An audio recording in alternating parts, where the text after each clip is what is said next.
Cleetus McFarland attempt to make his NASCAR debut at Daytona International Speedway, and Carson Hocevar signed a long-term contract extension with Spire Motorsports. What's going on, guys? It's Daniel, and welcome back to our video. We got some NASCAR and our motorsports stories discussed here today on the channel. Let's go ahead and just jump straight those really quickly. We're first going to take a look at a ton of paint schemes that have been revealed over the course of the last couple of days.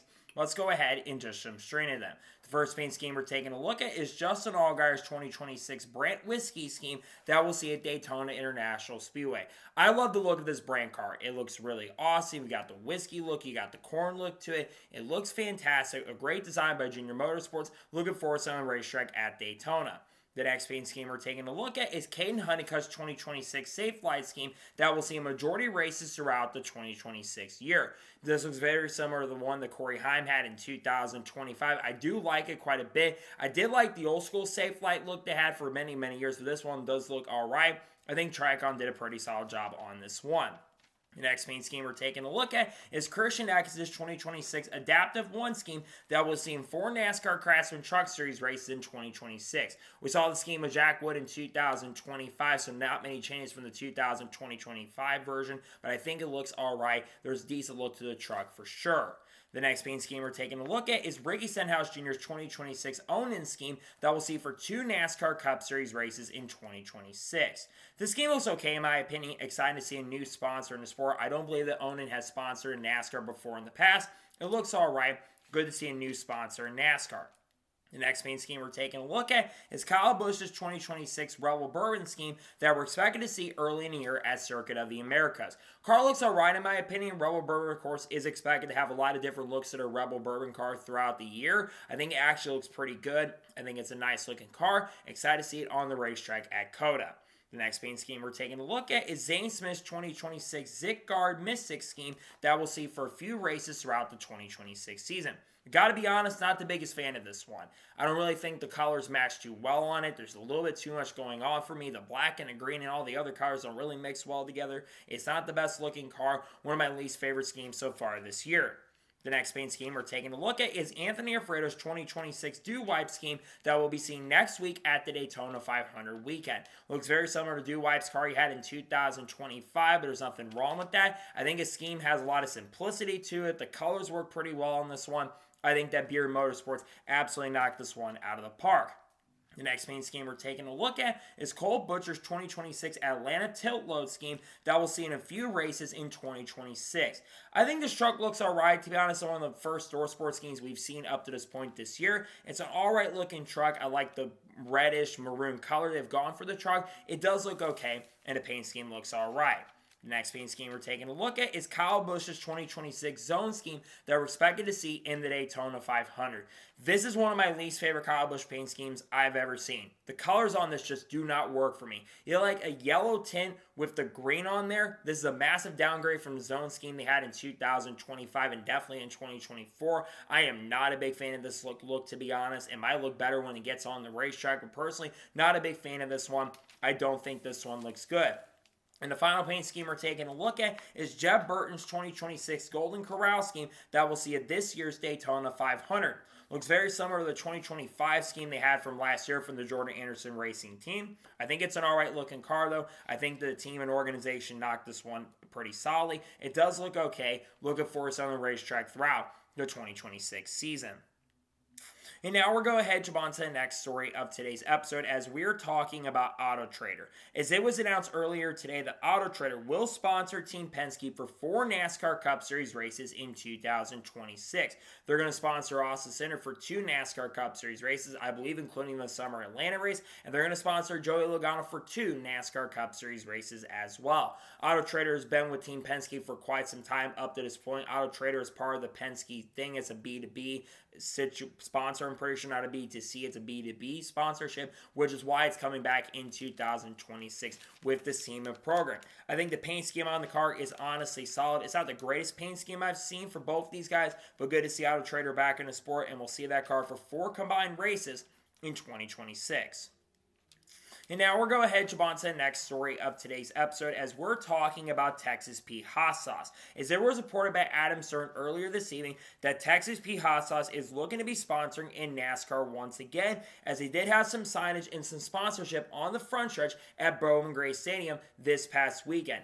Many of you probably saw some of the signage out on the racetrack. Texas Pete Hot Sauce has been a sponsor in the past, I believe in the 1990s and the 1980s as well. They sponsored also some events in the O'Reilly Series. I think they sponsored an event maybe at Orange County many years ago in the 80s and the 90s. So it's exciting to see the Texas Pete, which hasn't been around for a long time and for many, many years, getting back into the sport. I love seeing sponsors like that be in the sport in some way, shape, or form. Really exciting stuff nonetheless, and once again, great to see that Texas Pete might be coming in. I'm interested to see those sponsors some drivers at some point. I think it's great to see they're once again back in the sport in some way, shape, or form for the first time in a long time and in many, many years as well. And now we're going to head on to the next story of today's episode as we're talking about the number 60. Now, of course, we all know Ryan Preece picked up the win this past week on Wednesday at the Cookout Clash at Bowman Gray Stadium. The 60, of course, going to victory lane was a very emotional time. Obviously, the unfortunate passing of Greg Biffle happened last year, and that was a number that Greg Biffle, of course, went on to win the championship with in the O'Reilly Series in 2002. But not only that, this is the first time that the number 60 car has won a race in NASCAR in any sanctioned NASCAR Cup Series race since Bill Rutger scored his only career Cup Series victory 76 years ago in 1950. I think that fact is honestly really, really impressive to see because Ryan Preece put together a good show. And while this is not technically a points-paying win for Ryan Preece, I think it's very likely that Ryan Preece will be able to score a win in victory before the end of the 2026 year because he had a lot of speed at the end of the year last year, and I think he's due for a win in victory in the NASCAR Cup Series. So while we had some unfortunate stuff happen with the number 60, but a cool gesture to see that 60 go to victory lane, it is also really crazy. This is the first time we've seen that sponsorship and number 60 win in quite some time in the NASCAR Cup Series. And now we're going to head on to the next story of today's episode as we're talking about Raising Cane's. As it was confirmed earlier today that Raising Cane's will sponsor Tony Breidinger in the NASCAR Craftsman Truck Series opener at Daytona International Speedway. Reminder, Tony Breidinger is going to make 8 NASCAR Craftsman Truck Series starts at regular racing in the 2026 year, driving a number 27 truck. She'll have sponsorship, of course, from Raising Cane's. I think Victoria's Secret might be involved as well, and some of the other sponsors she has will be sponsoring her throughout her select races throughout 2026. I got to say, I think Raising Cane's absolutely knocked this one out of the park. I think the paint scheme for this truck does look really good. Maybe not as good as the one that she had when she drove for Tricon Garage when she drove the 5 truck last year, but I think this actually is a really nice looking truck, and it's good to see that Raising Cane's is still going to continue being on the sport this upcoming year. I've always been a big fan of Raising Cane's. I think their food is generally fantastic and really good to eat if you always go there like I always do. So I think it's great to see them back in the sport once again, sponsoring Tony Breidinger this year, and I think it's going to be good to see that truck on the racetrack. I don't think she has enough owner's points to make the field currently at the moment, so she'll have to qualify in. While the Rackley trucks don't have the best pace and speed, I think she'll be in to have a good chance and opportunity to making it on pace and speed. Good to see her back in the field. We'll see what she can do with the Raising Cane's sponsorship at Daytona. And now we're going to head on to the next story of today's episode as we're talking about Progressive. As it was announced earlier today that Progressive will sponsor Denny Hamlin for 11 NASCAR Cup Series races in 2026.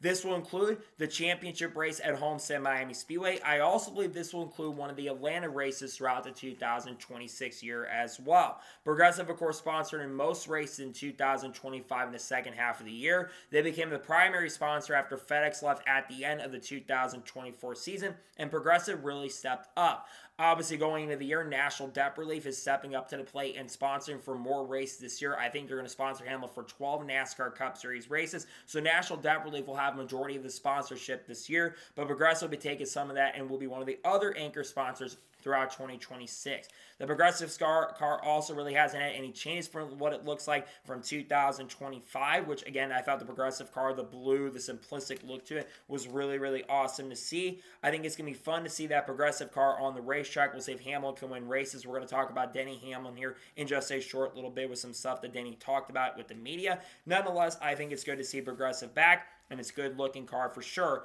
in my opinion. And now we're going to head on to the next story of today's episode as we are talking about Nick Yeoman.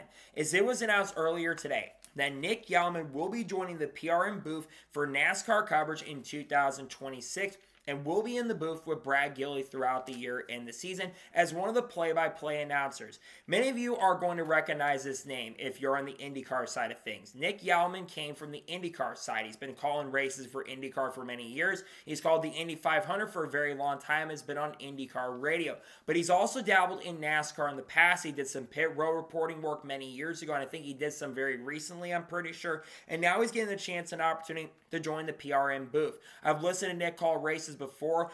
I think he's going to do a really solid job in this booth. I think he and Brad Gilly both do a really good job, and I think they're both going to be in for some fun and great stuff, and I think it's going to be fun to watch these two work together in the booth like they've done in the past, of course. I think they've worked together in the booth for the past. So exciting stuff to see nonetheless, and I think that Nick will do a solid job and great opportunity and great chance to see him work with the PRN booth in the 2026 year. Really awesome to see, in my opinion. And now we're going to head on to the next story of today's episode as we're talking about Mick Schumacher. As many of you probably saw us on social media over the course of the last couple days, but Mick Schumacher recently tested at Homestead Miami Speedway as his first oval test with RLL Racing. Remember, Mick Schumacher racing full-time in the IndyCar Series in 2026, driving number 47 car for RLL Racing. And Mick Schumacher, of course, will be looking to also make his first Indianapolis 500, something that his father, Michael Schumacher, never got the chance and opportunity to do. But Mick Schumacher is driving for RLL, and I think going to Homestead, I really wish IndyCar could be racing there at this point. I think the racing can definitely be really good at Homestead, especially with IndyCar, with how good the racing is on ovals for the IndyCar Series. But I think for Mick Schumacher, it's going to be a very big adventure going into this season. Expectations are somewhat high for Mick. He showed really impressive speed in the road course test, and he showed some pretty impressive speed from the testing, and he could be definitely a sleeper to win races. If the RL Racing team could bring pace and speed, I could see Mick contending because I think Mick's got talent. I know he hasn't shown a lot of impressive things in the past with Formula One, but I really hope he can do a really good job. I think he is going to have a chance and opportunity to be fast and competitive when we get to the racing throughout the year. If RL can bring the speed, they've added Jay Fry recently. They've brought some people from the Arrow McLaren team in, so I think that could be a big factor for Mick Schumacher going into the season to be competitive. So I'm excited for this. It's exciting to see he got the chance to test at Homestead. I think he'll do a pretty solid and really good job this year with RL, as I think he's also got a multi-year contract with the Seaman program in 2026. And now we're going to head on to the next story of today's episode as we're talking about Greg Biffle and Denny Hamlin, or Dennis Hamlin, I should say. As many of you probably saw on social media, I believe it was Alan Cavana who posted this on Twitter. Want to give him credit real quick. Where basically it looks like a lot of teams before the race began had a lot of commemorative badges honoring Greg Biffle. And Joe Gibbs Racing also had commemorative badges honoring Dennis Hamlin. It is a really nice gesture for many of the organizations to honor Greg Biffle. Greg Biffle is a great driver and a great individual in the sport for many, many years. And then Dennis Hamlin, we all know that unfortunately Dennis Hamlin passed away, unfortunately, in a fire from injuries and a fire, sadly, at the end of the year. And it was a very tragic situation. All the Joe Gibbs racing teams, and I believe the 2011 racing teams had these commemorative badges on their car. And I would expect throughout the year that both the Greg Biffle badges and the Dennis Hamlin memorial badges are going to be on the cars throughout the year. So I thought that was a really nice and really great gesture they did. And I think, speaking of that, Stacey Cargo eventually was phenomenal for Ryan Preece especially. But I think it's a really nice honoring they're doing. And I like seeing that kind of stuff. Teams doing stuff like this, I think it was a great gesture from the organizations. And I think it's a great gesture from the sport overall. And now we're going to head on to the next story of today's episode as we're talking about Jimmie Johnson. As it was announced yesterday, that Jimmie Johnson will be running an off-road race in 2026.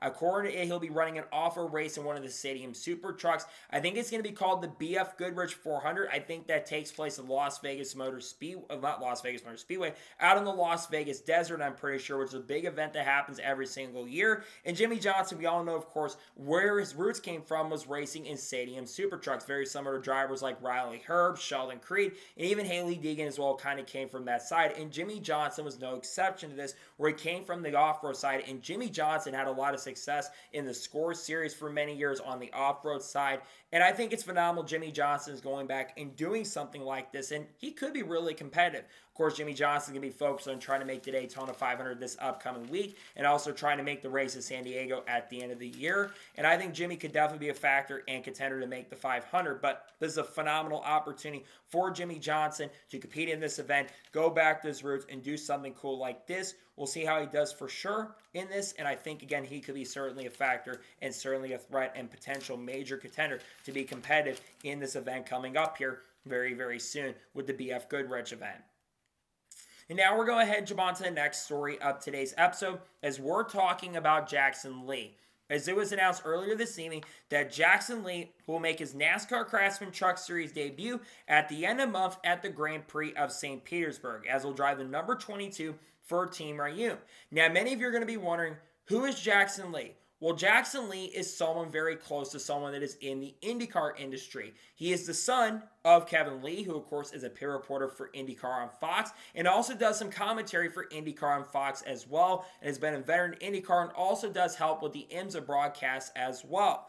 Jackson Lee, I don't know much about him, to be honest, when it comes to the racing side of things, so I'm very interested to see how this is going to go for Jackson in 2026. My other question is this the only scheduled start that Jackson is going to have in the 2026 year, or could he potentially run at Naval Base Coronado, because I believe that 22 truck is currently available at this point for the 2026 year. And considering the fact that it sounds like the Yeoman team may be getting some upgrades from what Tommy Baldwin said at Door Bumper Clear, I could see Jackson being competitive. It sounds like Front Row is helping out. It seems like Ford might be finally stepping up their development program going into the year. And I really hope that could be the case where that program could be good, because I want to see Jackson Lee show some competitive stuff. We don't know how many trucks are going to enter that race at St. Petersburg. We know Dario Franchitti is one of the drivers that is competing in the event. We'll see what he can do, and we'll see if he can make the event and show some good speed at St. Petersburg. A great chance and a really strong opportunity to compete with Team Yeoman. Hopefully he can do a really good job with that team at St. Petersburg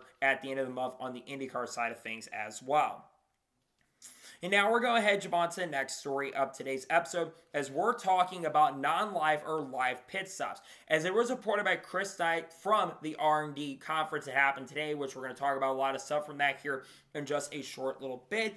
For the couple of races this year for the Truck Series at St. Petersburg and Lime Rock, there will be no competitive pit stops and there will be no live pit stops during those two races. Now, why are there going to be no live pit stops going on? Well, for St. Petersburg, reminder, the NASCAR Cup Series and the NASCAR Rally Auto Parts Series will be racing at Circuit Americas at that time, and many of the teams will not be able to bring a lot of their top dogs out. Meanwhile, for the Lime Rock weekend, I believe once again that is on the weekend of Atlanta, when, of course, the O'Reilly Series and the NASCAR Cup Series will be racing at Atlanta Motor Speedway during those weekends. And because of that, they're not going to be able to bring the top dogs out there. They've done this in the past at other events. They did this at Road America, I'm pretty sure, many years ago. They did this at Portland for the O'Reilly Series, and we've seen that in the past. Now, it's going to make the races pretty straight up. The Lime Rock race probably not going to be the most exciting event like it was. I think they should have changed the course for 2026, but somehow, for some reason, they decided not to do that. I'm not really sure why. But I think the St. Pete race, even with there being no live pit stops, is still probably going to be a pretty crazy and really wild event,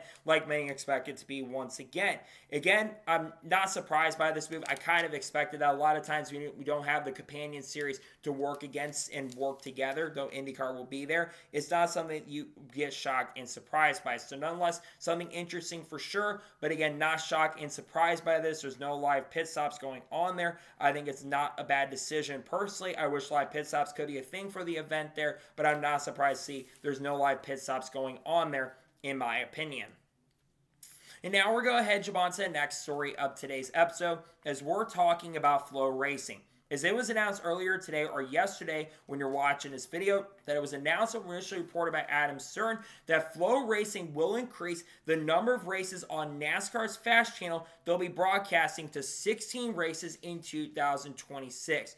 Some of the notable races that are going to be on there, a couple American flat track races are going to be on there. Multiple ARCA East and West races are going to be on there, including the ARCA East race at Rockingham Speedway, which will take place on the Friday going into the truck race, I'm pretty sure. And then, of course, they'll also be broadcasting the ARCA West race at Sonoma Raceway. But the big one for me is the Snowball Derby.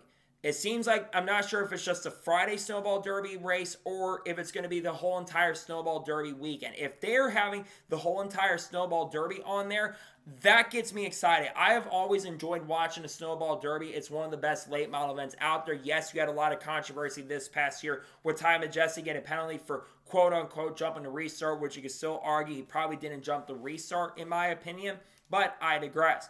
But I think the Snowball Derby having the opportunity to have a live audience and people watch, that is a really huge deal. And I really hope in the future the same thing could happen for the Chili Bowl Nationals, because I think more people need to watch the Chili Bowl. The Chili Bowl is one of the best races that happens every single year. And I think many people do need to see how the Chili Bowls Nationals work and how that format goes in the sport. So I think when it comes to this, I think it's a great decision to broadcast more races on the FloRacing network. I think it's a very solid schedule they got for it. I'm glad to see more races are happening on the FloRacing group this year. I think it's awesome and really exciting to see for the events going into 2026. And now we're going to jump on to the next story of today's episode, as we're talking about the Triple Truck Challenge races. As it was announced earlier today during the R&D Center announcements, they have announced the 3 races that will be for the Triple Truck Challenge. The first race will be at Darlington on March 20th. Then the second race will be at Rockingham on April 3rd. And then Bristol will be the final race on April 10th. Reminder, if you win one race, you get $50,000. If you win 2 races, I think it's up to $150,000, I'm pretty sure. And for the final race, you win all 3, you get $500,000. Now, reminder also, I don't think this was announced today, but I believe that Cup Series drivers are still permitted to run in those races. They got rid of that provisional for the Dasher Cash races as well last year. And also, they've been changing a lot of rules with the lower series, with the regular season finale now being an opportunity in the O'Reilly and the Craftsman Truck Series regular season finale. In those series, you can go and run, which with there being a chase format and no winning you're in anymore, they've gotten rid of those. But 3 interesting tracks, 3 different tracks, 3 historic tracks for the Triple Truck Challenge. Hopefully the races are good. We'll see if the racing can be good for those events, which I expected the Triple Truck Challenge races are going to be good. Hopefully Fox's coverage should be good. Please, for the love of God, have Eric Brennan broadcast all 3 of those races and don't have Jamie Little in the booth, because I think that would be best for the sport at this point, and I think it's good to see they finally confirm this. I thought they would have announced it a little sooner, but good to see we know what the Triple Truck Challenge races are going to be in 2026. And now we're going to jump on to the next story of today's episode, as we're talking about the Dash for Cash races. As it was also announced earlier today, that NASCAR and the R&D group have also announced the 4 races that will be part of the Dash for Cash in 2026. The first race will begin at Bristol Motor Speedway on April 11th. Then the second race will take place at the Spring Kansas race on April 18th. After that, the race at Talladega on April 25th. And then finally, we'll have Texas Motor Speedway on May 2nd. There will be a qualifier race the week before, which I believe will take place at Rockingham. And the top 4 finishers of the regular season will be qualified for that first race. Each race, the winner will get $100,000, and that will continue on. And then the top 4 finishers from that race will then go to the next race and race for $100,000. You got 4 interesting tracks, not as interesting as the Triple Truck Challenge events. Bristol's probably going to be all right. Hopefully both lanes can be used. Kansas should be a really exciting event. Brandon Jones dominated the last time we were there, and it should be really interesting to see how the racing is going to be at that track for all 4 of those events, and see how it plays in for maybe some manipulation for the Dasher Cash, because we've kind of seen that before. We've seen manipulation take place in those events. So nonetheless, certainly some interesting stuff for sure. Glad to see those have finally been announced, and glad to see if those have been confirmed as the official Triple Truck Challenge races, that not Triple Truck Challenge, but the Dasher Cash races that we're going to see in the NASCAR Rally Auto Parts Series in the 2026 year. Glad to see those finally have been officially announced and confirmed as well. And now we're going to jump on to the next story of today's episode, as we're talking about Daytona 500 qualifying. As it was confirmed earlier today, they have made some new additions and new updates to Daytona 500 qualifying for 2026. And this is mainly in regards to the open cars for the event. So the top 2 cars in qualifying open cars that qualify in the top 2 spots of the open cars that are not qualified in the event will not be racing for spots in the duels. What this means is that if you are in the top 2 fastest cars, meaning for instance like if Corey LaJoie and Chandler Smith, they end up being the 2 fastest cars from the qualifying session this upcoming Wednesday, those 2 will be locked in no matter what. They will not be racing for the number 1 or number 2 spot in the duels, to kind of avoid a lot of confusion. What this means is that the rest of these drivers will race for one open spot in each of those events, meaning that a couple guys are going to go home. There could be as many as 6 or 7 or something like that going home. I'm pretty sure there's going to be a lot of guys going to be going home this year because around 44 to 45 are expected to show up at this year's 500. Of course, we know Jimmie Johnson's already locked in with the open exemption provisional. I like the simplifying it and making it more simplistic at this point for Daytona 500 qualifying. Also, there's a new rule coming in for messing with the window nets, I'm pretty sure, and messing with the window screens and other things. NASCAR might disallow those times, so that could be something that could be a big factor. But I think this makes a lot more sense. You're not dealing with the confusion. You're not dealing with a situation like we saw with Ty Dillon back in 2021. Crazy. That's been 5 years since that Daytona 500 qualifying debacle ended up happening. Nonetheless, I think it's a good decision on NASCAR's part to make it more simplistic. Simplifying everything is the best decision you can do. Simplicity is the best policy at this point, and I'm glad to see they're going more of a simplistic way when it comes to that for sure. And I think it's a good decision, again, to go that direction because I think simplifying things and making things a little bit easier for fans to understand is important. So I think having this a little more simplified, this is a pretty good decision on their part, in my opinion.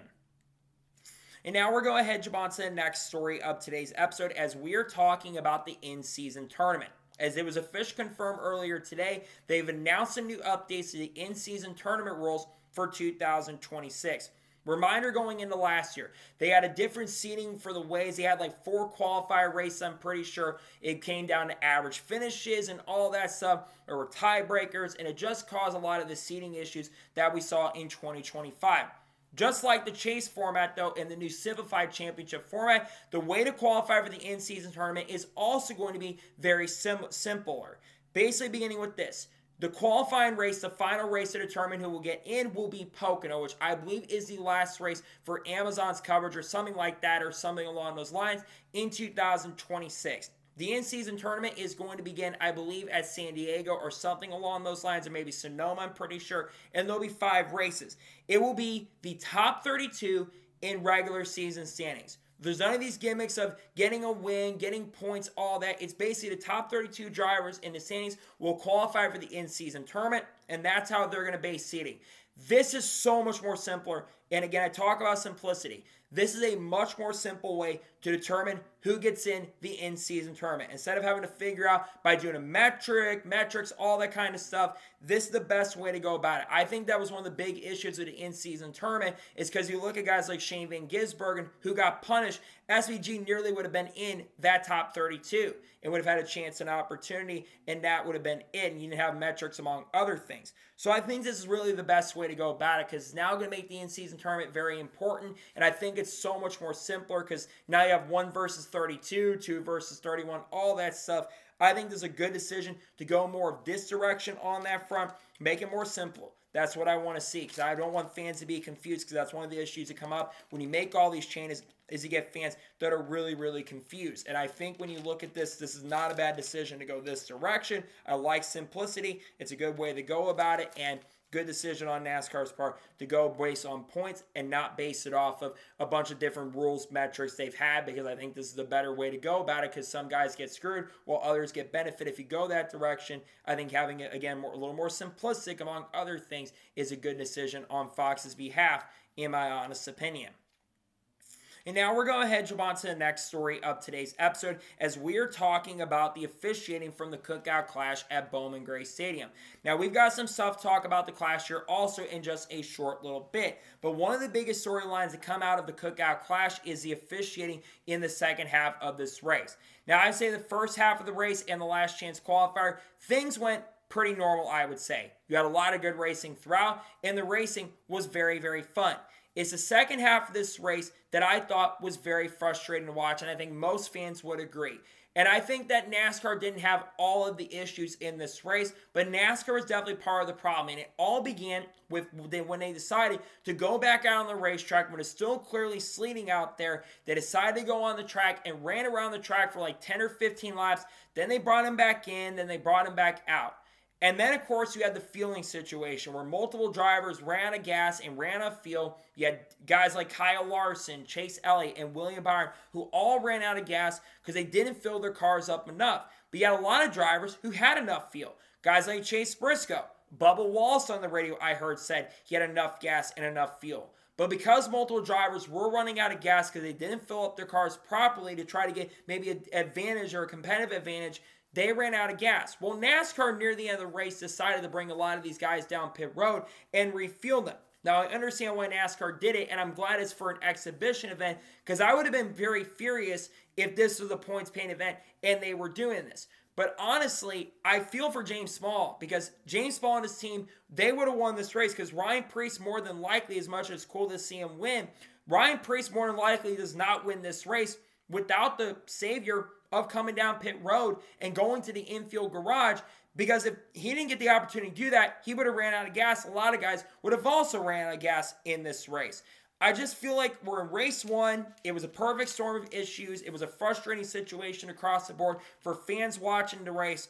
And it was definitely sucking in some instances as well with the bad officiating, because I think the officiating from NASCAR's end, I get they were in a very difficult situation, in a very difficult position, and I do think that they've got to figure out how to get this figured out, and I'm really worried we're going to have some officiating issues when we get down to Daytona, certainly. I think this is also going to be an issue that's going to come up to play in many other events throughout the year, because we continue to see a lot of these issues and a lot of problems. And we didn't have as many of these issues last year. 2024 was really bad. So maybe 2026, an even year of having officiating problems. I'm hoping that's not the case, and we'll just have a little bit of a blemish to start the year. But officiating was one among many of the things that were issues and problems in the race, which was disappointing to see, because I was really excited about this event, and there was a lot of infuriating things that I saw from the race and some bad officiating calls that happened throughout the race as well. And I hope things get better before it gets worse, but I got a bad feeling they may end up getting worse before they get better. Hopefully that doesn't go that direction where things get worse, in my opinion. Hopefully that's not the case. And now we're going to head on to the next story of today's episode, as we're talking about Fox Sports. Now, Fox Sports has began their 2026 season, where they're going to broadcast, of course, from last night's Cookout Clash at Bowman Gray Stadium to the final race being the All-Star race at Dover International Speedway, or Dover Motor Speedway. And once again, just like we've seen for the last 10 to 15 years, or really the last 10 years in particular, since around 2016 to 2017, their coverage continues to get worse and worse. And they just had a lot of bad coverage. Now, one benefit that I saw, and I know they haven't shown the new graphics package at this point, it looks like the cartoon characters may be gone. If that's gone, good thing from NASCAR and Fox. I'll praise them for that. And also, the other thing I'm going to praise NASCAR and Fox for is the fact they're putting Eric Brennan in the broadcast booth. That is a really good decision. Eric Brennan, I think, is going to do a really good job on the Craftsman truck broadcast that he's going to do, and I think he's potentially the future replacement of Mike Joy. But that's where the positives go away. Once again, like we've seen the last couple years at these short tracks, Fox, for whatever reason, has so many zoomed in and close-up shots. They like to, for some reason, zoom into the cars. I don't need to see the items of the car. We're at a quarter of the mile racetrack. Zoom the heck out, please. Please, for the love of God, zoom out so we can see what is going on. They miss a lot of incidents throughout the race at the Clash. They missed a lot of moments in this race. They had a ton of camera issues throughout the night. There was multiple times I saw a flicker on the screen. There were multiple times they nearly lost the feed. It felt like a race in like 2002 or 2003 where the in-car camera points would end up going out and they lost the feed, but you kind of expect that from a broadcast 23 years ago. You don't expect a broadcast in 2026 to feel like a broadcast in 2002 or 2003. You should be expecting up-to-date broadcasts like the Amazon ones were.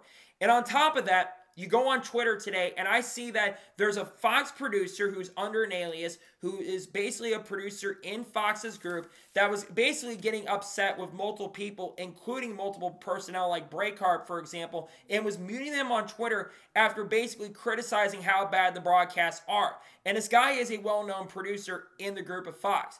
Look, Fox, we're not criticizing you just to criticize you guys. We don't criticize Amazon as much, or we didn't for the first year. We've criticized NBC at points, but they have listened and gotten better. TNT had a bad first race. They improved their coverage by their last event. And then, for instance, with the CW, they've got good production. They're not perfect, but their production is generally really good.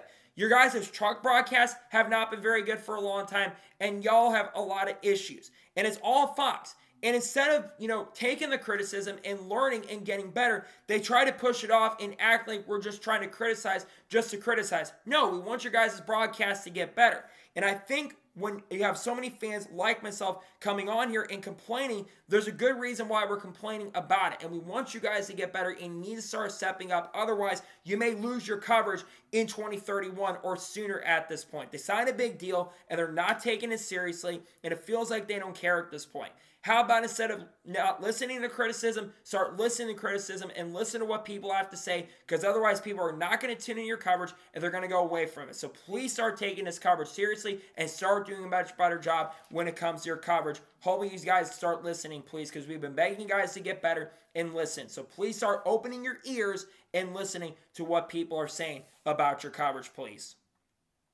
And now we're going to head on to the next story of today's episode as we're talking about Shane Van Gisbergen, Daniel Suarez, and Bubba Wallace. Now, if you watched the Cookout Clash on Wednesday night up until they switched off the network of Fox, which I can't blame Fox entirely for all around, basically these three got into a little bit of a match on the track, quintessentially. So it all started in the early portion of the race. You had Daniel Suarez, who would get in the back of Shane Van Gisbergen early race, moves him up the track. Later in the race, Shane Van Gisbergen would get in the back of Daniel Suarez and move him up the racetrack once again.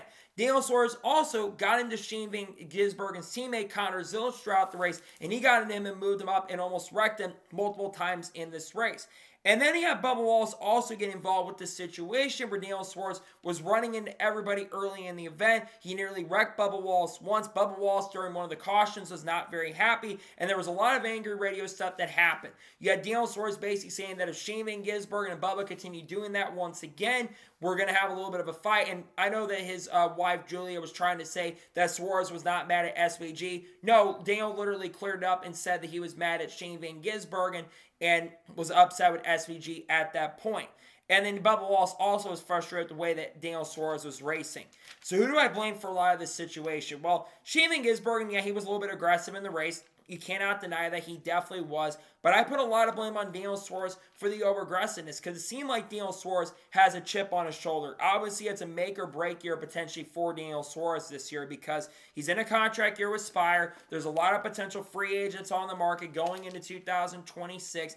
And Daniel Suarez is one of those guys. He could be out of a ride even though he's only made one temp start. And I got to give Suarez credit because he did finish in the top 5 and did a solid job. But at the same time, he didn't need to be that over-aggressive on the racetrack early in the race. And to get that mad and upset, it seems like Suarez probably is a lot more calm now. And I don't expect that SVG and Suarez are going to hate each other from this. They were teammates for a long time. It felt like, and a lot of people felt like this as well, it felt to me like he was probably getting frustrated at the fact that Trackhouse cars are just objectively better and he's no longer there. There's a good reason why Suarez is no longer at Trackhouse Racing because he just wasn't running very well with that team and program and didn't show the improvement that was really needed to keep the seat. And judging by how Connor ran, he looked pretty competent in that 88 car, and he's probably going to be better than Suarez was in his last year with the team. So I understand Suarez's frustration in some instances, but I think he overreacted a little bit, got a little bit too crazy on the racetrack, and I think it was overkill on his part, and I think he caused way too many incidents on the track. They're definitely very preventable, and were definitely not needed and necessary, in my opinion. And now we're going to head on to the next story of today's episode as we're talking about the Cookout Clash once again. Now, there's been a lot of talk and a lot of discussion about the future of the Cookout Clash at Bowman Gray Stadium. And I feel like there's also been a lot of disrespect thrown the way of Bowman Gray. I go on social media over the last couple days, and I see a lot of people saying that this race has ran its course and needs to go back to Daytona International Speedway. A lot of people are looking at nostalgia glasses at this point when it comes to this. Let me remind you one of the reasons why we left Daytona in the first place in 2020 and 2021. It became a wreck fest. It became the same thing over and over again, and the event lost its luster a very long time ago. It was before 2019 that this race lost its luster. I'd argue around 2010 to 2011, this race really started running its course. 2012 was really the last true good Cookout Clash we had before we moved away, and I think the event really lost its luster and truly had ran its course. Now, there are some things you could do with the race at Bowman Gray. Denny Hamlin kind of talked about it, and Ryan Preece said if we can't run at Bowman Gray, run in New Smyrna. I'd be okay with that if we're going to run a clash, but we do not need to bring it back to Daytona unless we somehow build the backstretch grandstands once again and we go that direction in the future. Because personally, in my opinion, I don't want to see another next-gen super speedway race. I guess people have not understood that the next-gen super speedway racing has just not been very, very good. It hasn't been the best in my opinion. So while I understand for the future, and the other thing I look at too is Bowman Gray's got a multi-year contract where they're supposed to host a NASCAR national event through the end of this decade, through 2030. So that's one thing to look at also for people wanting to go away from Bowman Gray. Now, could you give it the All-Star race in 2027? You absolutely could go that direction in the future, but you can't get rid of the Cookout Clash altogether. And I think, and people said it's run a course. I'm not sure if it truly has. I just think people are heat of the moment side of things. Please don't bring it back to Daytona at this point. Let it have another opportunity, see what we could do with the event in the future. And I would really like to see this event get another chance and opportunity. But they had to move on to it. Go to the Freedom Factory, or go to New Smyrna, go to Cleetus' place. That's probably the best option that NASCAR could have if they decide to go direction of moving away from it in the future. Because I think that the track does have a good purpose for it. And I think the track should at least have another opportunity to host a clash maybe in the near future at Bowman Gray, in my opinion. And now we're going to jump on to the next story of today's episode as we're talking about Riley Herbst. Now we're going to talk about Denny Hamlin here in just a short little bit. But one thing that was talked about was Riley Herbst. Obviously coming into 2026, Riley Herbst is in a contract year. And you have Corey Heim waiting in the wings currently at the moment, who is certainly, in my opinion, already ready to be a full-time driver in the NASCAR Cup Series at this point. But Denny Hamlin said there's a reason why we signed Riley Herbst to a multi-year contract with our program. Denny Hamlin says he expects that Riley Herbst will improve a lot, and he expects Riley to run around 15th to 20th or 10th to 15th in many races throughout 2026. I do understand Denny Hamlin's wishful thinking on Riley Herbst. I really do. And do I think Riley Herbst has some talent? I think he does have a little bit of talent. But here's the issue I have with Riley Herbst. And here's my big gripe and issue I have with Riley. Riley Herbst did not get better last year really at all. He's only had 2 top 15 finishes all year long. And I'm not expecting Riley Herbst to go from a driver who finished 35th in the points and jumped up inside the top 20 and be closer to Bubba and Tyler. Sorry, I'm not expecting that at this point. And while Riley it wasn't his fault what happened at the Cookout Clash where he got taken out, he didn't run very well in this race. He didn't have a good event, and he struggled. And his teammates both made the event. And granted, 2011 didn't look too great at the Cookout Clash. But let's be real, there were some other teams like Legacy that struggled. The only Toyota team that really showed up was their Joe Gibbs racing cars, and some of them didn't even finish inside the top 5 for that matter. In fact, I think only 1 or 2 got in the top 5 by the end of the race, one we'll talk about here in a little bit. Riley Herbst has to have a big year in the NASCAR Cup Series. He needs to be very quick this year. He needs to be running inside the top 10 a lot if he wants to keep the seat. Because Corey Heim last year scored multiple top 10s. The only reason Herbst's in that car is he brings funding to the table. He would not be in that car right now if he didn't have the funding and sponsorship, because most drivers who run that bad in top-level equipment, they don't keep their seats. J.J. Gilley had to learn that, unfortunately, when J.J. Gilley drove the 18, even though J.J. should have got another year because he got better as a driver in NASCAR altogether. And I think that Herbst, he needs to do better. And we got to see improvement because, again, he's in a contract year. We need to see improvement. Hope we can see improvement from him in the future so he can get better and stay. I just don't expect that he's going to be staying in the Cup Series at this point. I'm not sure Riley Herbst will show that improvement in the NASCAR Cup Series in the future at this particular point. Just not expecting it for sure. And now we're going to jump on to the next story of today's episode as we're talking about Corey LaJoie.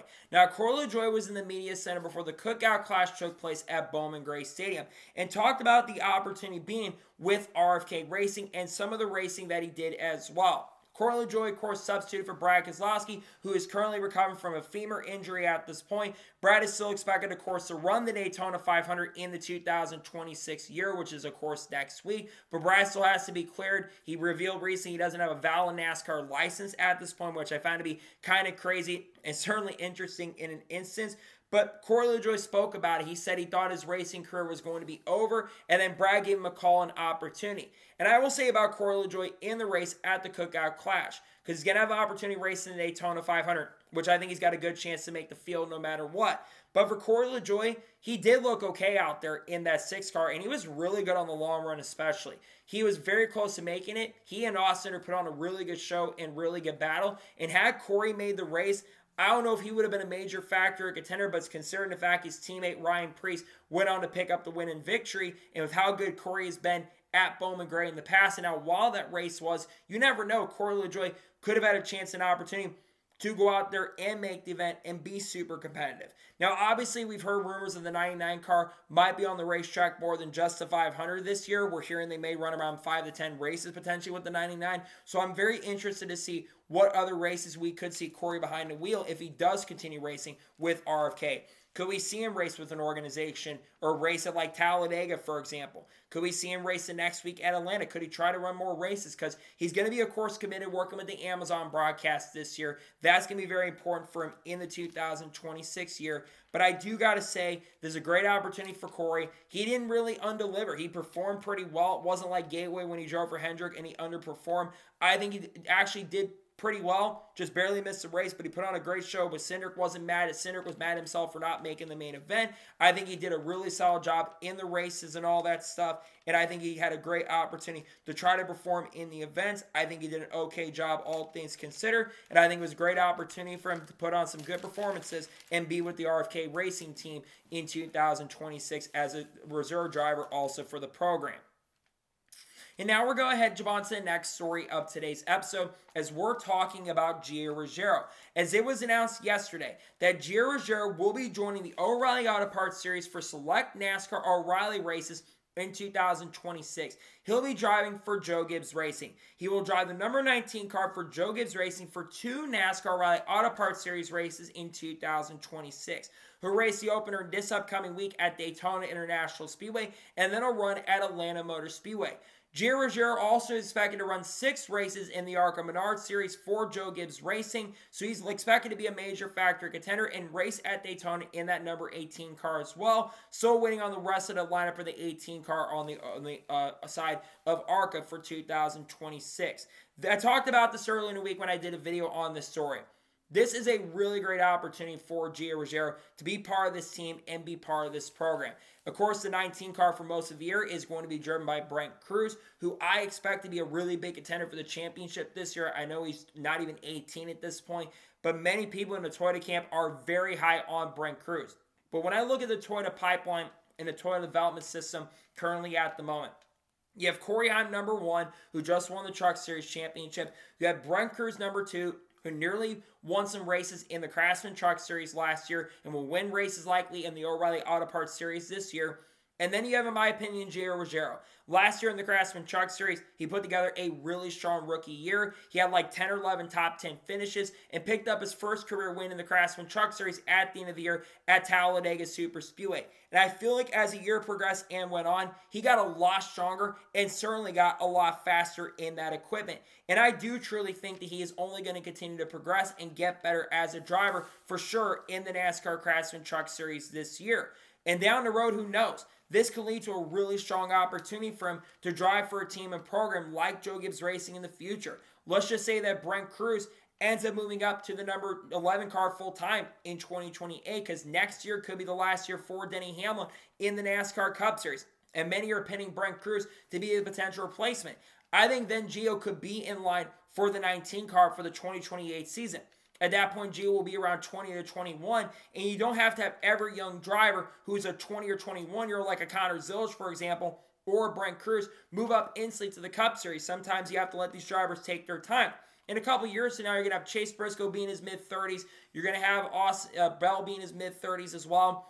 2011 is going to have some older drivers also at that point. But I think when you look at Gio Ruggiero, this is a phenomenal and great opportunity to be with the Joe Gibbs Racing team in 2026. And I do expect him to have a chance and opportunity to win.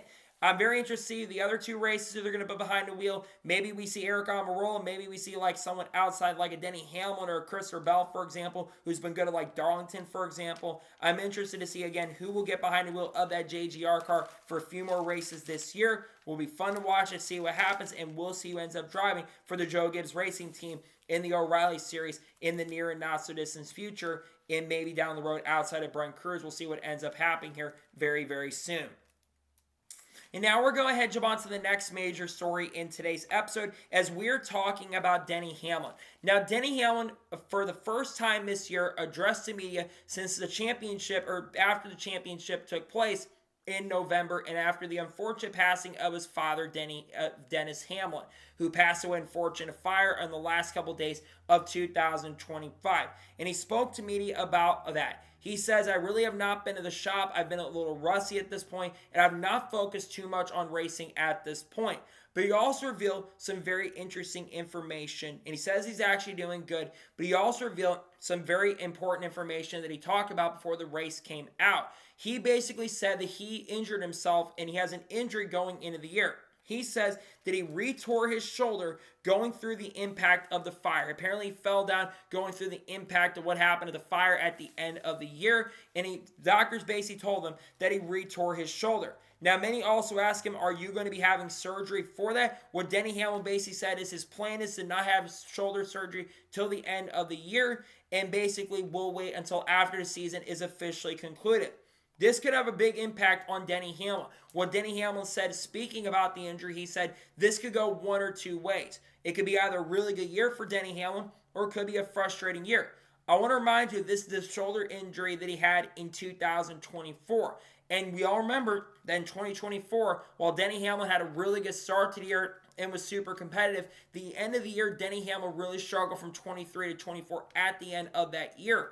And he basically had to go and get that shoulder repaired because he couldn't even lift his hand. He revealed he couldn't lift. And I think that's something to look out for when it comes to Denny Hamlin going into this year. Denny Hamlin is expected to be a championship contender. Even with all the stuff that's happened behind the scenes, the lawsuit, the tragedy, among other things, many people are expecting that Denny Hamlin is going to be a major factor and serious threat for the championship this year in the NASCAR Cup Series. And having an injury like this could be a major impact on whether he will be a championship threat and contender this year. And I really hope that this doesn't have a big effect on him, because Denny Hamlin's on a revenge tour. He really wants to go out there and win this championship without question. And I do believe that Hamlin is going to have a shot at that. We're just going to have to wait and see what really happens at this point for Denny Hamlin and whether he'll be healthy enough to continue. But I think Denny Hamlin, I've got the confidence in him. I think he'll be solid enough. I don't think Hamlin's going to have a big fall off. Now, I don't think Denny Hamlin, I think we all can agree, because he had a good race at the Clash, by the way. He did look pretty good in that race, especially even with the shoulder injury that he has.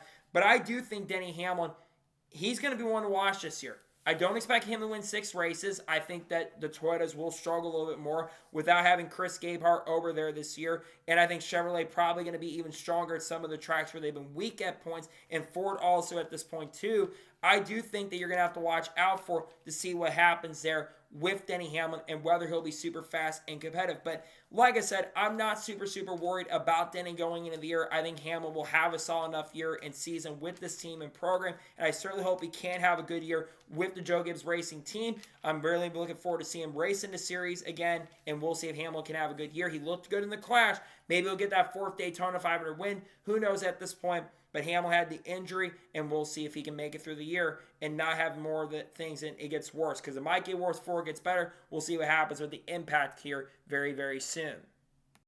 And now we're going ahead and jump on to the first of 2 major stories in today's episode as we're talking about Carson Hocevar. As it was announced earlier today that Carson Hocevar has signed a long-term contract extension with Spire Motorsports and will return to Spire Motorsports in NASCAR Cup competition in 2027 and will continue driving number 77 car for many years to come. It was also confirmed that Luke Lambert will continue being the crew chief for Carson in the 2027 year. As reported by Spire Motorsports themselves, he signed a long-term contract extension. Now, how long is this extension for Carson Hocevar? Well, this contract extension is now the longest active contract in NASCAR Cup. This contract will take Carson's contract and his time in S77 through the end of this decade into the 2030s. He is now the first official confirmed driver to have a contract with an organization through at least the 2030 season. It probably even goes to almost end of the media deal in 2031.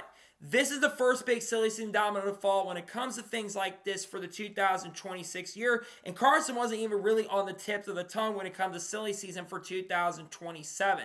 I think we all kind of expected more likely that Carson was going to return to Spire Motorsports, at least for the long-term future, but I didn't think Carson's future was going to be even this long. This will take Carson Hocevar at least through 2031, where Carson, of course, will be around 28 at that point, and it probably could even go longer at this point. In a statement that Carson Hocevar put out today, he said he wanted to be with this team for the long term and wanted to be there for the long haul as well. But in addition to the fact that Carson will be with the number 77 Cup car for a long time, he's also making a lot of starts in the NASCAR Craftsman Truck Series as well. He will make 13 starts in the Craftsman Truck Series, combined with the number 7 and the 77 truck. We all know he'll be running the 77 this upcoming week at Daytona International Speedway, and will make a lot more starts in that car and truck throughout the year and season. I am really happy, though, for Carson Hocevar. I've talked about Carson a lot on this channel. Well, yes, I've criticized Carson Hocevar for some of the things that he's done on the racetrack. Carson Hocevar, you cannot deny, is an extremely talented race car driver. And last year in 2025 in particular, he showed a lot of impressive pace and a lot of impressive speed in that car. He was up front for many events throughout the year, especially on the high-speed ovals.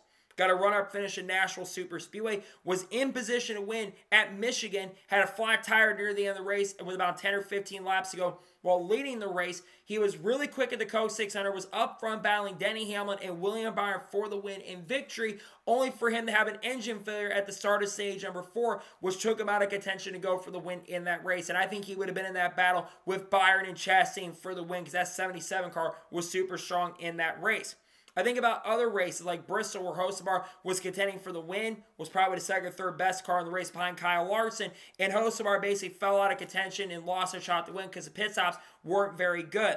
I think many people are expecting this year that Carson Hocevar is going to be a major factor and contender for the not for championship, but to be a contender for the chase this year. And while I'm not sure he'll make the chase this year, he's one of the drivers that I do have on the bubble, because I really look for the 77 car to be a very strong and really fast car in NASCAR Cup competition. I look for Carson Hocevar to contend for his first win. I would not be shocked or surprised if he gets one or even multiple victories, and you never know. As Spire Motorsports continues to grow their program, because they're building up a really strong program currently at the moment, I could see Carson Hocevar by the end of this time at Spire having double-digit wins in Cup competition, because I think Spire Motorsports is only going to get better. And if they get Chris Gabehart, like it's been rumored for a while, I think that Spire team is only going to get stronger for a very, very long time. And I think that this is certainly exciting. In addition to that, I think when you look at the truck race he's going to run this year, he's going to run 13, right? I think he wins at least 2 of them. I think he's going to get a couple wins in trucks, add more to his truck series portfolio, and maybe he'll make some starts in the O'Reilly Auto Parts series this year. I would love to see that for Carson, him get the chance and opportunity to race in the NASCAR O'Reilly series. I just want to see what he can do in an O'Reilly Auto Parts car and finally get that first win. He's shown it in the past with Spire running really well with their O'Reilly program they had in 2023. It would make a lot of sense for something like that to happen. But again, I'm very happy for Carson. I think he's earned this opportunity to go to Spire Motorsports and stay with them for a very long time. It's a great opportunity to stay with the program. I'm looking forward to see what Carson Hocevar can do for a long time. By the end of Carson's time at Spire, I think he'll have double-digit wins. I could see him having like a Kyle Larson-esque career before he got to Hendrick, where he wins a lot of races with this team and this program as well. And now we're going to jump on to the final major story of today's episode, as we're talking about Cleetus McFarland, as it was officially announced and confirmed earlier today after rumors, rumblings, and speculation that Cleetus McFarland is finally going to make his NASCAR debut in 2026. Pending his approval from the test will be taking place later today at Rockingham Speedway, and once that approval is confirmed, we'll talk about it on the channel. Cleetus McFarland will make his NASCAR Craftsman Truck Series debut next week at Daytona International Speedway. He will drive the number 4 truck for Nice Motorsports. He is also expected, from what I understand, in not only making one start in the truck series this year, he is expected to make multiple starts in the NASCAR Craftsman Truck Series in 2026. Mainly, he would end up running the races on the super speedways, like Atlanta, for example, the next week after that. And then, of course, he would end up driving at Talladega at the end of the year. So we could see him behind the wheel of 3 to 4 NASCAR Craftsman truck races in 2026. Obviously, when a lot of rumors began around the story, and I thought, and I predicted this on my channel when I did the predictions video, I said that Cleetus McFarland more than likely was going to make starts in NASCAR. I thought, though, it would be with a team like Colleague Racing, for example, because I know Colleague Racing have been talking about putting Cleetus McFarland behind the wheel of of one of their trucks. That was one of the drivers they were very interested in. And considering the fact that he has the 4 ties with Rhett Jones Racing, where he's going to run the race at Daytona, going to run, I believe, at Kansas and Bristol and Michigan as well, I'm pretty sure, he will be a guy to watch out for in those races with Rhett Jones. And especially with how fast Rhett Jones was with Frankie Muniz, I could certainly see Cleetus being a really big factor and contender in some of those races there. But this is a different beast. And if he makes the field and gets approved after the Rockingham test, he could be, this field will continue to get more and more stacked. When you look at the NASCAR Craftsman Truck Series field at Daytona, for example, you've got Cleetus in the 4. You got his teammates of Travis Pastrana in the number 42, and you have Ricky Stenhouse Jr. in the 45. Ricky Stenhouse Jr., who has won at Daytona twice at this point, once in Cup of 2017, and of course in 2023 with the 500. Then you have Tony Stewart in the 25 car for Kaulig Racing in the All-Star truck that they're going to have. And then, of course, you have some other big names. You've got Tony Breidinger in the 27 with Rackley with the Raising Cane sponsorship. You could have Haley Deegan make a start in the truck series at Daytona if they bring the 20 truck out. We're still waiting for a few trucks to be confirmed at this point. You have Corey LaJoie driving a 75 truck for Henderson Motorsports. You've got John Nemechek in the number 62. You've got other big names like Justin Haley, Brendan Butterbean Queen, and there's a lot of really exciting names in this field at Daytona, and it's just going to be fun to watch and see how things go down at Daytona, because I think this race is wide open. I forgot to mention Carson Hocevar and Michael McDowell. Those two are going to be in the race as well. And I think this field is becoming more and more stacked as time progresses and goes on. And I think that for Cleetus McFarland especially, what he's going to have to do is make sure he doesn't get caught up in a wrecking incident, because he is going to have a competitive car. It's probably not going to be the fastest car officially on the track, but I think that his truck will be somewhat good, because you've got good people over there at Nice. They're going to have a lot of really strong competition, and I think that this truck race at Daytona is really setting up to be a very fun and exciting event. And obviously a long-term goal for Cleetus McFarland is make it and run the Daytona 500, which I certainly think he will down the road get the chance and opportunity to run the Daytona 500 in the Cup Series, maybe by 2028, because he wants to make a few starts. I think he gets approved from the test. If that gets confirmed, we'll talk about it here, and I think it's going to be exciting to see him make his NASCAR debut. I'm so happy for Cleetus to get this chance and opportunity. We'll see how he does at the race at Daytona. I do think Cleetus will be a potential factor and contender, and maybe gets a top 10 or top 15, and maybe wins the ARCA race. If he wins, it's going to be a big deal, and bald eagles are going to be flying if he go to victory lane. It would be for Greg Biffle, who, of course, was his mentor. So, that's for today's long NASCAR news and other motorsports episode. I want to thank you guys for watching. Please subscribe to the channel, notifications on, so if I win a video, it does go live on my channel. Follow me to Facebook and Instagram, and support me on Patreon as well. Let's go below that and comment your thoughts below on today's episode. Are you excited to see Cleetus race with Nice? Let me know your thoughts in the comments below. And what are your thoughts about Carson Hocevar signing a long-term extension? Let me know your thoughts in the comments below. If there's a lot of major news that breaks today, we'll discuss it live on the channel. Tomorrow on the channel, we're going to have the Truck Series winter predictions video dropping on the channel. Then on Sunday, we're going to have the updated 2026 O'Reilly Auto Parts Series driver lineup video. And then, of course, on Monday, we'll have a NASCAR news video. We're also going to have Truck Series race picks and any news that breaks to talk about on the channel. Tuesday, we're going to have the O'Reilly Auto Parts predictions, winter race picks there, and something else might be dropping that day. And then, of course, on Wednesday, we're going to have the Daytona 500 race picks, and we'll have a NASCAR news video, potentially clash the Daytona 500 qualifying predictions, or whoever wins the poll for the qualifying race, among other things as well. And we got Daytona 500 stuff. Got a lot of content coming up. People like Haley Deegan, Shaman Gisbergen, Carl Edwards, Kurt Busch, Kyle Busch, Bo Wells, Ross Chastain, Sheldon Creed, Sam Ayer, Frankie Muniz, Cleetus McFarland, Dodger, and Brad Keselowski, Gray Biffle, Brian Vickers, Conor Zilch, Junior Motorsports, Daniel Suarez, Eric Almirola, Chandler Smith, you name it. We'll talk about all that stuff on the channel in the coming days and weeks as well. So anyways, like I said, I want to thank you guys for watching today's episode. I'll see you guys next time for more great, awesome NASCAR content, other motorsports content on the channel like this. Take care, buddy.